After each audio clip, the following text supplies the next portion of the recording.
how much equity to give your co-founders. This is a problem and a question that a lot of people have written about, and you can see a lot of varied advice online. My perspective is that most founders are missing a couple key points when divvying up their equity. The first one is your equity splits with your co-founders are what's going to motivate your co-founders to stick with your company through the years and years and years it takes in order for you to build a large company that has massive impact. Oftentimes, the co-founders that you're speaking to don't quite understand how much of a time commitment they have to give to the startup if it works. And so as a CEO who's responsible for figuring out what the equity split is, oftentimes you have to think about what your co-founders would want, even if they're not thinking about their own long-term interests at the moment. One of the biggest fallacies I hear from a founder is, well, we came up with this equity split because that's what we negotiated. Well, as a great CEO, your first thought has to be not, how do I come up with an equity split based on negotiation? Your first thought has to be, how do I come up with an equity split that's going to maximize the motivation of my teammates?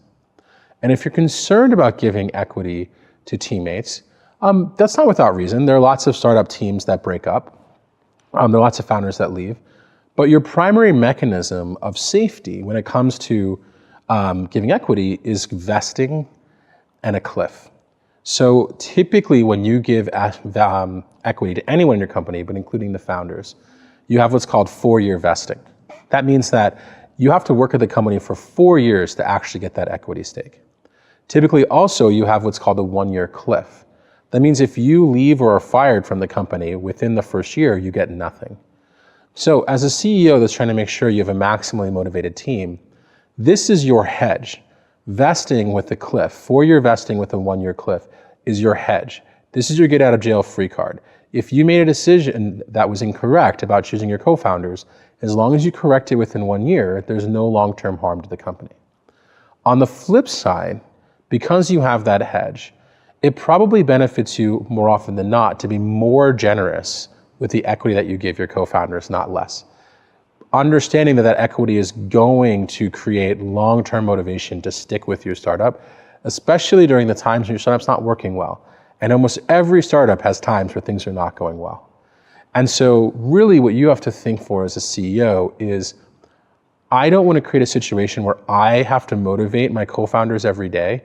I want their equity stake in this company to be the thing that gets them to wake up in the middle of the night, that gets them to work on the weekends, that gets them to work late, that gets them to recruit their friends, that gets them to feel like they are true owners of the company and not just employees.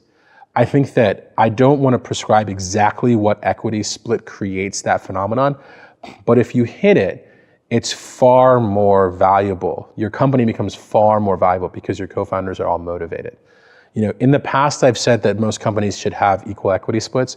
I think all things being considered, equal is a nice and easy rule of thumb, but it can't be applied always. So I would just always tell the CEO, be considerate about your future motivation of your co-founders. And if you're not really interested in the future motivation of your co-founders, if you don't think you're going to need them in the long term, why are you making them co-founders at all?